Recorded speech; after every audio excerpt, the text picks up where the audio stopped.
Jonas capítulo 1, versículo de número 1 diz: A palavra do Senhor veio a Jonas, filho de Amitai, com esta ordem: Vai depressa à grande cidade de Nínive e pregue contra ela, porque a sua maldade subiu até a minha presença. Mas Jonas fugiu da presença do Senhor, dirigindo-se para Tarsis. Desceu à cidade de Jope e encontrou um navio que se destinava àquele porto. E depois de pagar a passagem, embarcou para Tarsis, para fugir do Senhor. Capítulo 3 agora, por favor, o versículo de número 1. Jonas capítulo 3, versículo 1. A palavra do Senhor veio a Jonas pela segunda vez com esta ordem: Vá à grande cidade de Nínive e prega contra ela a mensagem que eu lhe darei. Jonas obedeceu à palavra do Senhor e foi para Nínive. Era uma cidade muito grande, sendo necessário 3 dias para percorrê-la. Jonas entrou na cidade e a percorreu durante 1 dia, proclamando: Daqui a 40 dias, Nínive será destruída. Os ninivitas creram em Deus, proclamaram um jejum, todos eles, do maior ao menor, e se vestiram de pano de saco. Vamos orar?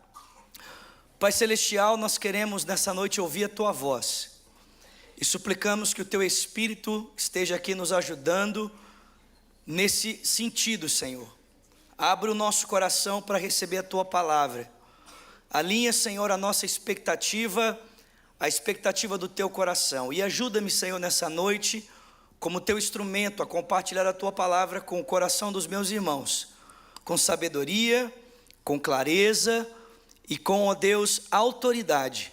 Eu te peço isso em o nome de Jesus, e quem concorda, diga. Amém. Irmãos, a história de Jonas é muito interessante, porque Jonas tem a sua vida caracterizada não por uma obediência imediata à palavra de Deus. Todos os profetas, desde Abraão, que é o primeiro profeta que o texto bíblico menciona, até o último profeta ali no início do Novo Testamento, exceto o livro de Atos que menciona Ágabo, mas João Batista, todos têm a sua vida marcada por uma obediência imediata a uma palavra de Deus.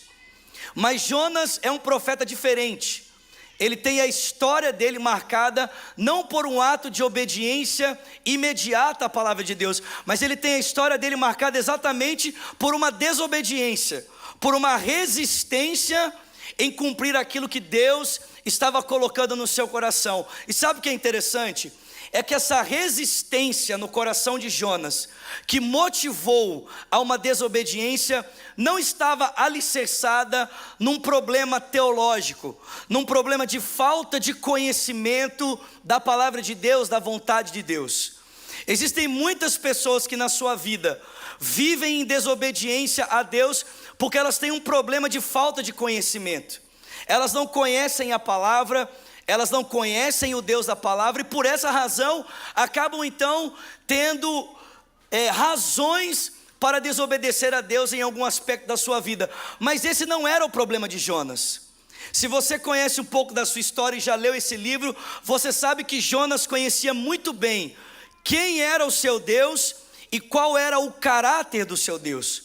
Jonas tinha uma compreensão profunda a respeito das obras de Deus e também tinha uma compreensão profunda a respeito do caráter de Deus. E por que eu digo isso para você? Muito simples. A Bíblia diz que quando Jonas embarcou naquele barco para se distanciar do Senhor, a Bíblia diz que Deus fez soprar um vento forte contra o barco, de sorte que uma tempestade começou a chacoalhar aquele barco, e os marinheiros, aqueles que estavam ali tomando conta daquele navio, começaram a jogar os seus pertences para de alguma forma amenizar os danos da tempestade sobre o barco. A Bíblia diz que Jonas estava no porão dormindo a essa altura, e então ele foi acordado, então ele tomou um canto na polpa do navio, e ali ficou assistindo então os marinheiros se agitando de um lado para o outro, tentando controlar os danos daquela tempestade.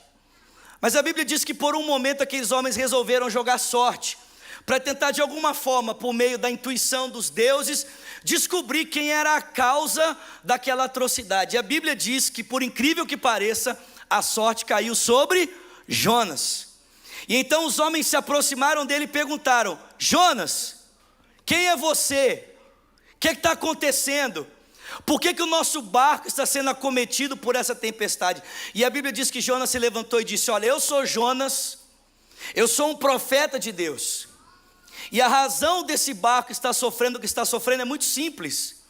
Deus me deu uma ordem e eu estou aqui desobedecendo a Ele. Por isso, Ele está usando a criação ao seu dispor para me levar a renunciar ao caminho de desobediência e tomar então o caminho de obediência. O Deus que fez os céus, a terra, o mar e tudo que neles há, está usando a criação a seu favor para me levar a um lugar de obediência. Perceba, irmãos, Jonas sabe muito bem quem ele é, mas ele não sabe apenas quem ele é, ele sabe quem é o seu Deus. Ele diz: eu sei que o Deus que eu sirvo é o Deus que fez os céus, a terra, o mar e tudo que existe. E mais do que isso, o texto bíblico diz que Jonas sabe que esse Deus usa a criação ao seu favor para cumprir os seus propósitos. Só que Jonas não sabe apenas, irmãos, a respeito das obras de Deus. Jonas também conhece o caráter de Deus. No final do livro de Jonas, depois de ele ter entrado na cidade e ter pregado então para aquelas pessoas que estavam ali por um dia, a Bíblia diz que o Espírito Santo moveu o coração daquelas pessoas e elas foram tomadas de arrependimento. E a Bíblia diz que com uma única pregação, em um único dia, mais de 100.000 pessoas vieram aos pés do Senhor. E a Bíblia diz que Jonas sentou na porta da cidade para assistir aquele mover do Espírito, não com o seu coração entusiasmado, feliz, mas a Bíblia diz que o coração dele estava entristecido, estava intrigado. Ele olhou para tudo aquilo que Deus estava fazendo e ele disse: Deus, eu sabia. Presta atenção, a gente sobe aqui para ministrar a palavra, a gente ora, a gente busca de Deus para que o máximo de pessoas possível sejam tocadas e despedaçadas com a palavra. Jonas não orou, não buscou, pregou a mensagem, 100.000 pessoas, mais de 100.000 se convertem, e o coração dele é tomado de tristeza, de indiferença. Ele olha para aquelas pessoas sendo movidas por arrependimento e ele diz: eu sabia, Deus, sabia que isso ia acontecer, eu sabia que eu ia pregar, e eu sabia que as pessoas iam se converter. Meu irmão, que convicção é essa? Mas ele diz: e eu sabia que isso ia acontecer, porque o Senhor é um Deus misericordioso. Eu sabia que isso ia acontecer porque o seu coração é um coração bom, porque o Senhor se compadece de todos aqueles que se arrependem e voltam atrás dos seus maus caminhos. Perceba, meu irmão, Jonas não tem um problema teológico, ele não tem falta de conhecimento do caráter de Deus e nem tem falta de conhecimento dos feitos de Deus.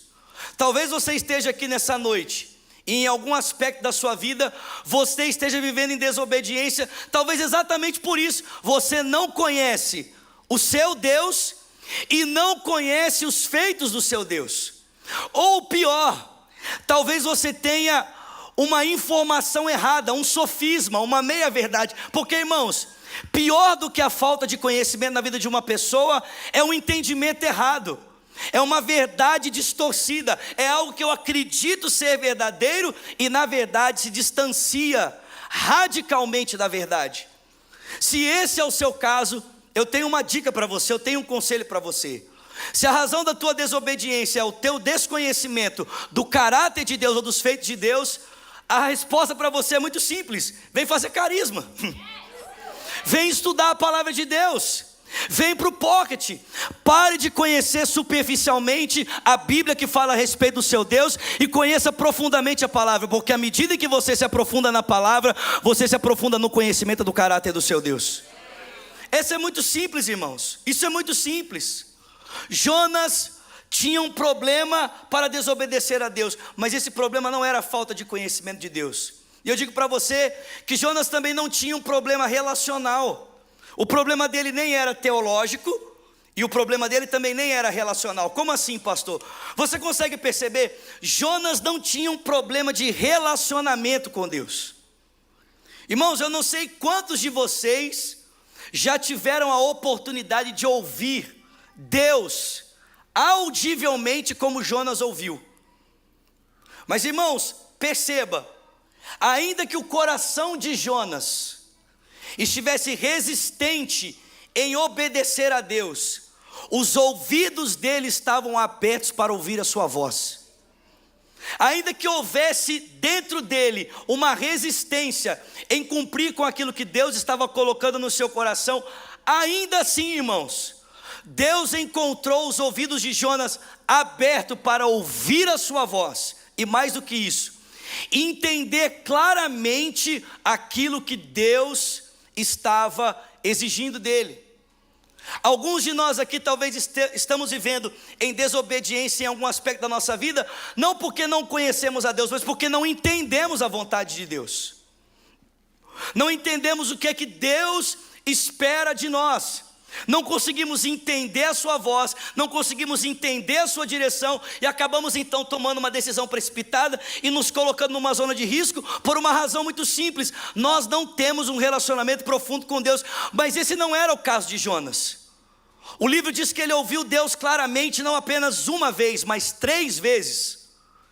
Mas sabe o que mais me impressiona?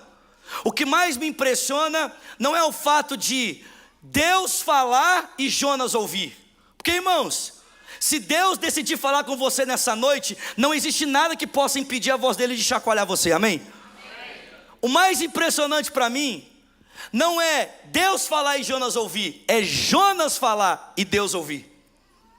Porque da mesma forma como os ouvidos de Jonas estavam abertos para ouvir a voz de Deus, os ouvidos de Deus também estavam abertos para ouvir a voz daquele profeta. Irmãos, o relacionamento deles era um relacionamento aberto, em que Deus falava, Jonas ouvia, Jonas respondia, Deus ouvia e respondia, Jonas ouvia e respondia. Meus irmãos, é esse tipo de relacionamento que Deus quer ter comigo, que Deus quer ter com você. Deus não quer que a minha vida, a sua vida de relacionamento com Ele seja um monólogo, mas que seja um diálogo. E a grande verdade é que muitos de nós dizem: pastor, mas Deus não fala comigo. Meu irmão, Deus fala com você. O problema talvez não esteja na voz de Deus, mas em ouvidos abertos para ouvir o que o Espírito está dizendo às igrejas. Se o seu problema, talvez o que respalda a sua desobediência, seja um fator relacional, o meu desafio para você, o meu conselho para você é esse: você precisa desenvolver, nós precisamos desenvolver uma vida mais profunda de oração. Nós precisamos gastar tempo ouvindo a voz de Deus. Essa semana, dando aula aqui no Carisma Pocket, me fizeram uma pergunta, falaram assim: pastor, como é que eu posso discernir a voz de Deus? Como é que eu posso aprender a discernir a voz de Deus, a discernir o que o Espírito Santo quer de mim? E muitos de nós ficamos esperando uma fórmula mágica, né? Uma resposta: faça isso, faça aquilo, e você então vai ouvir e discernir a voz de Deus. Mas, irmãos, o que Deus espera de mim e de você é relacionamento. Eu não sei você, mas quando eu casei com a Virgínia, nos primeiros meses, a minha esposa é americana, eu sou brasileiro. Ela foi criada nos Estados Unidos, eu fui criado no Brasil. 2 culturas totalmente diferentes.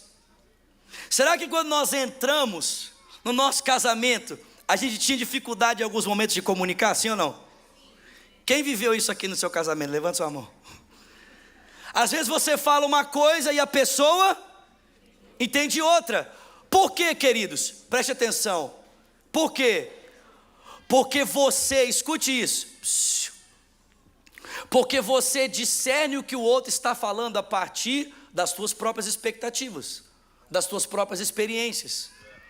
Mas à medida em que nós vamos conhecendo o outro, a gente aprende a discernir o que ele fala a partir das suas expectativas, das suas experiências. Meu irmão, quanto mais tempo você gastar em Deus, mais tempo você vai entender o que Ele quer de você. Não existe uma fórmula, querido. É relacionamento, é investir tempo, é gastar tempo com Deus. Jonas não tinha um problema teológico, Jonas não tinha um problema relacional. O que havia endurecido, meus irmãos, o coração de Jonas a respeito da vontade de Deus para obedecê-lo, era um problema existencial, era um problema que estava na sua vida. E por que eu digo isso? Se você abrir a sua Bíblia em 2º livro dos Reis, capítulo 14, a partir do versículo 25, você vai descobrir uma coisa muito importante sobre esse homem chamado Jonas. E o que é? Você vai descobrir que Jonas fazia parte de um reino que era o reino do norte da nação de Israel. Você deve se lembrar que depois que Salomão assumiu o trono de Israel, o seu sucessor não foi um bom sucessor. Ele trouxe impostos pesados sobre a nação, um jugo pesado sobre a nação, e por causa disso o reino se dividiu. 2 tribos foram para o norte. Esse reino se chamava o reino de Judá, e a capital era Jerusalém. 2 tribos para o sul, reino de Judá, capital Jerusalém. 10 tribos foram para o norte. Essas 10 tribos constituíram o reino de Israel, cuja capital era Samaria. O reino de Israel, irmãos, teve aproximadamente 22 reis. Todos esses reis eram desobedientes a Deus, rebeldes a Deus, não obedeciam a voz de Deus, a vontade de Deus. E por essa razão o texto bíblico diz que Deus sempre levantava uma nação para trazer o seu juízo, para que o povo fosse convertido novamente ao Senhor. E uma das nações que Deus mais usou para trazer o povo de volta ao lugar de obediência foi uma nação chamada Assíria, cuja capital era Nínive. Irmãos, Jonas fazia parte desse reino. E é bem possível que Jonas tenha visto inúmeras vezes os assírios, os ninivitas, destruírem o seu reino. Talvez matarem membros da sua família. Talvez torturarem amigos que eram próximos a ele. E Jonas sabia, meus irmãos, que caso ele não fosse até Nínive pregar a palavra do Senhor, aquele povo não se arrependeria. E se o povo não se arrependesse, o que aconteceria, irmãos? O juízo de Deus viria sobre aquele povo. Em outras palavras, Jonas via na sua omissão uma oportunidade para se vingar. Jonas via na sua omissão uma oportunidade para ver aquele desejo de vingança e de injustiça ser saciado no seu coração. Se eu não vou, não tem arrependimento. Se não tem arrependimento, o povo não se converte. Não havendo conversão, o juízo vem. E então esse povo vai pagar por tudo aquilo que eles causaram a mim e ao meu povo durante toda a minha vida. Sabe, talvez nessa noite você esteja aqui e existe alguma área da sua vida que você se recusa a obedecer a Deus, não porque você tem falta de conhecimento da vontade de Deus, e nem talvez porque você tenha problema de relacionamento com Deus, mas talvez alguma área da sua vida não está alinhada à vontade de Deus por causa de um problema existencial. Talvez a sua história seja a razão pela qual você vive negociando a obediência a Deus em algum aspecto da sua vida. E sabe o que é interessante?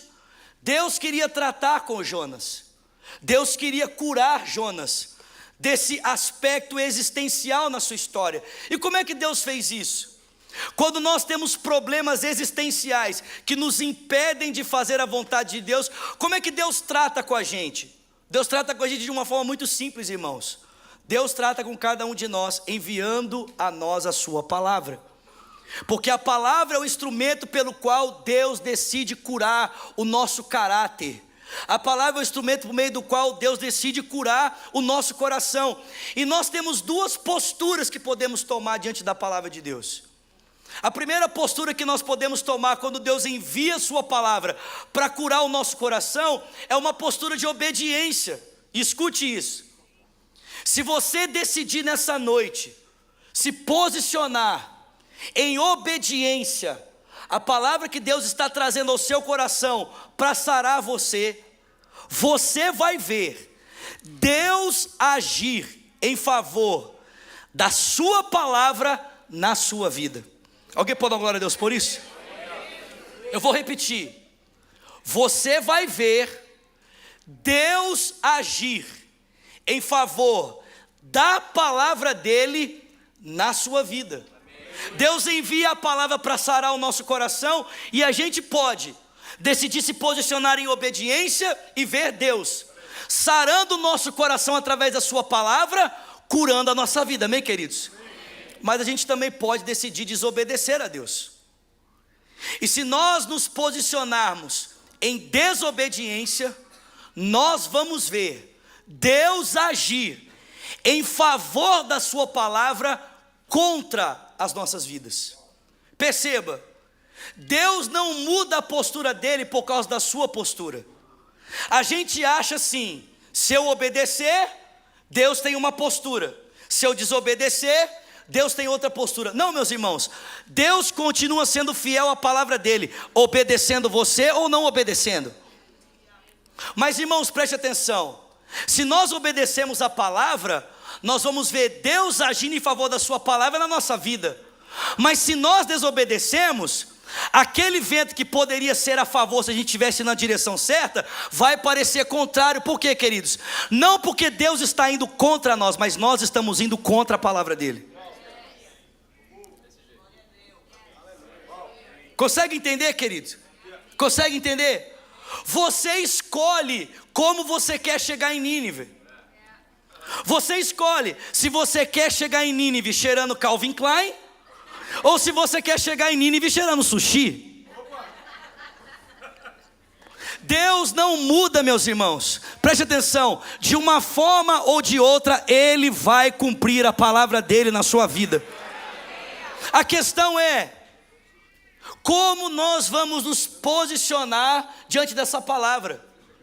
Jonas decidiu se posicionar contra a palavra de Deus, e por isso o vento que deveria ser favorável estava soprando contrário. A Bíblia diz que ele é jogado no mar, um peixe o engole, 3 dias depois ele é cuspido na praia de Nínive.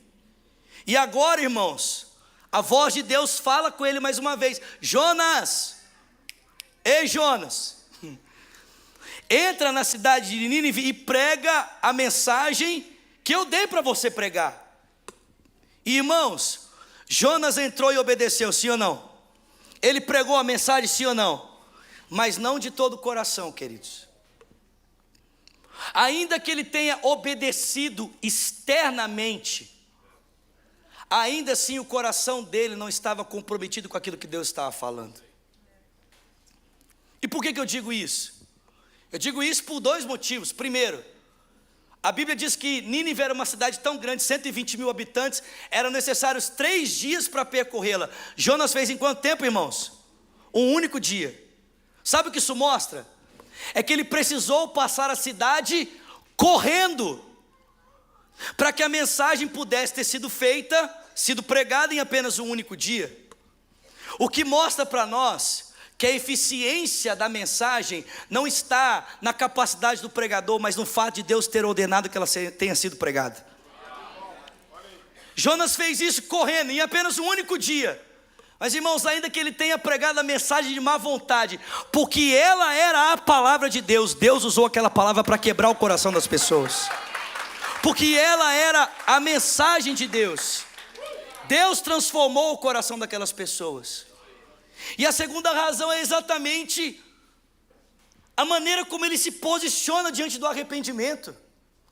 Irmãos, a Bíblia diz que Jonas sentou, vendo a cidade se converter, e ele começou a reclamar com Deus. Que absurdo! Seria a mesma coisa que nessa noite Deus me desse a graça de, com essa mensagem, ver Orlando inteiro se convertendo. Alguém pode dar uma glória a Deus por isso? E eu dissesse: Deus, que desgraça, hein? Preferia estar na Disney agora vendo Mickey.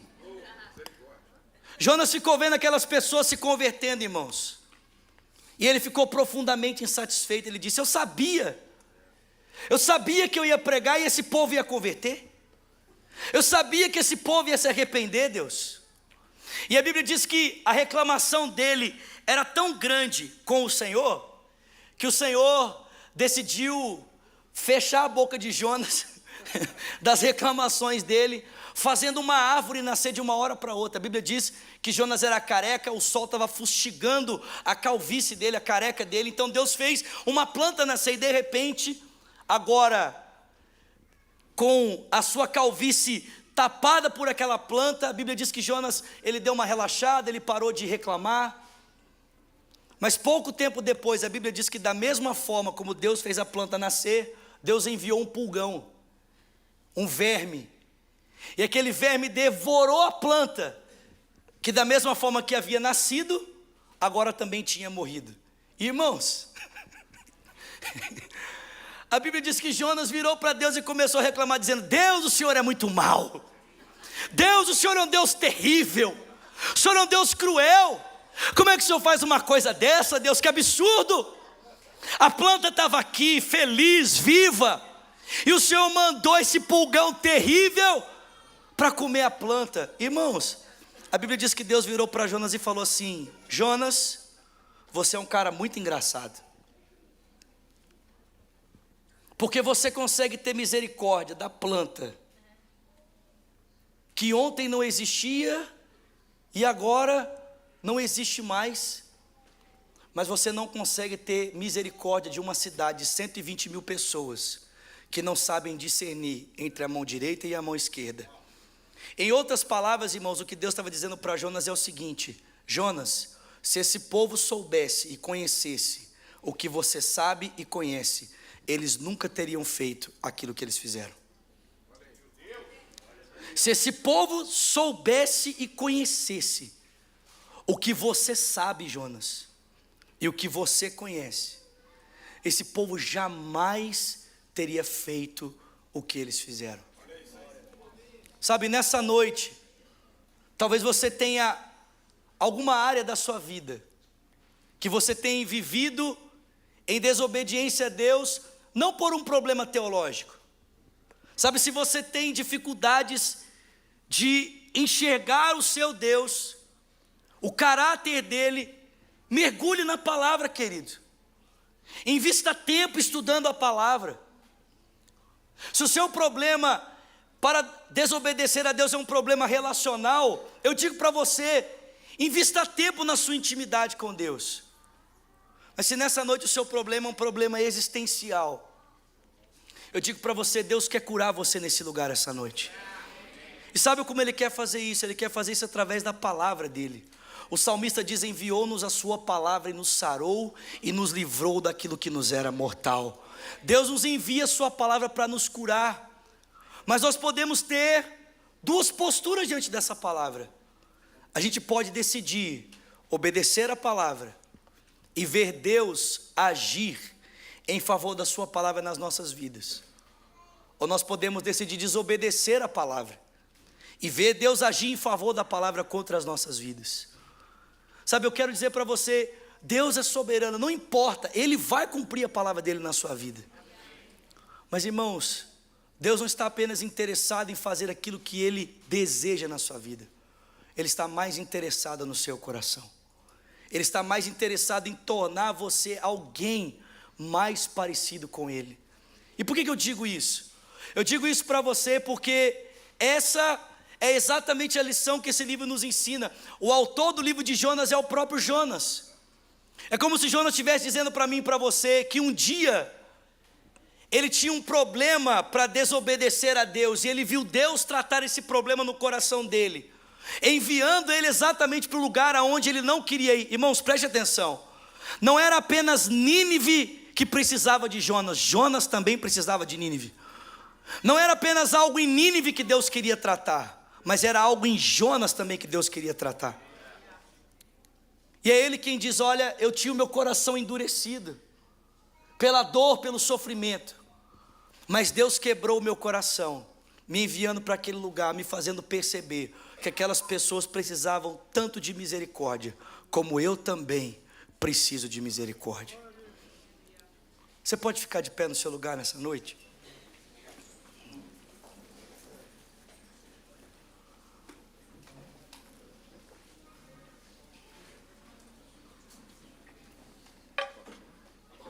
Pode, obrigado. Quero.